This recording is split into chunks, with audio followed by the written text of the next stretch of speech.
And now comes the time for the Q&A that I am reviving for my patrons. I'm really excited because I haven't done one in a while. So just because I recently started my Patreon, I don't have a lot of patrons right now, which is totally fine. It's a slow process, I get it. So I put out a call on my Patreon for Q&A questions. And I only got one, which is totally fine, actually, because that means that I have all the time that I want to just answer in depth this question. So for our first Q&A in a while, the question comes from Jacob Sutherland, who has been a longtime watcher of mine, which I really appreciate you, Jacob. Hey, Jacob! So Jacob asks, what role do you see everyday people playing in the creation of content and media in a 21st century Trump's America? Oh my god, that's a very, very, large question. I'm not talking about me, because I know that, I'm small fry, but YouTubers have a lot of influence, especially over the younger generation, and I don't know if the entire YouTube audience base can vote yet, because, I'm sure that there are, high schoolers also that probably watch YouTube more often than someone like me would. But I would say that I think with a large platform, you do have the responsibility of using your platform, at least sometimes, to promote acceptance and to denounce evil that's in the world. Because you have a lot of power, and I think that it's really important to know how to wield it and to wield it for good. That being said, I don't need every YouTuber to become, an SJW channel. I think Superwoman actually does a really good job of striking that balance because she's able to do comedy. She's a very talented and hardworking and just a great YouTuber. She informs a lot of the work that I do, and she, she's one of my biggest inspirations to starting YouTube. But every now and then, she's able to, use her comedy to say something important.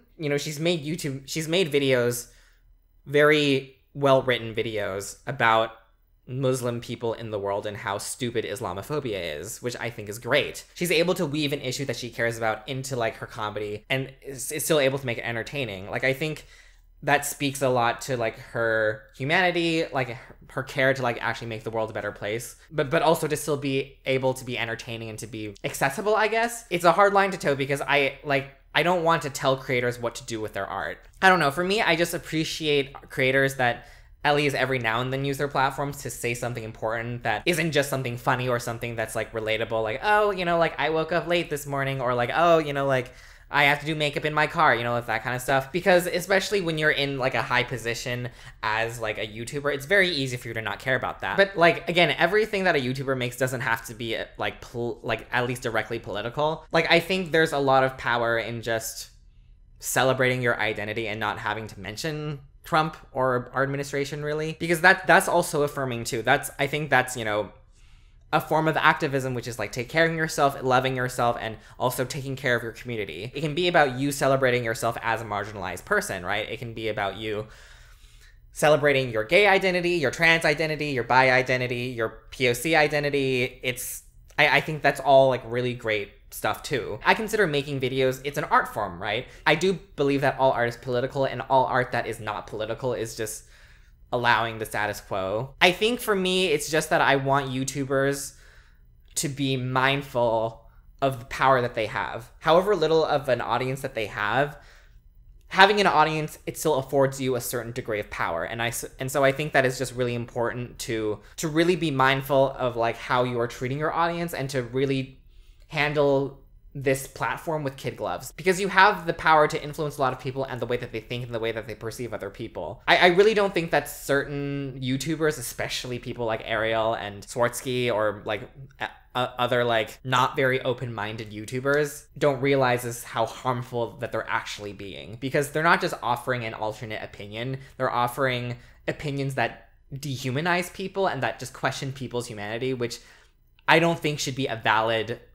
alternate opinion, really. So yeah, it really makes me sad, but it's hard because I don't think there's anything that I can do or most of us can do to really change their behavior, unless there's this huge movement of people who unsubscribe from them and boycott watching them. There's really nothing that I can do. So I probably went in 5 different directions before I found what I actually wanted to say is YouTubers have the power to create great change, but also to create and continue a lot of really awful and backwards and not kind ideas. I don't think it would be too far to say that I think you should be fearful of that power that you have, and know that the people who look up to you are looking at you for opinions, and they will take your opinions to form their own. Jacob, thank you so much for submitting a question. If you want to submit to next month's Q&A, please consider being a patron on my Patreon, because that is the only way that you will see my post, like, making a call for questions for the Q&A video.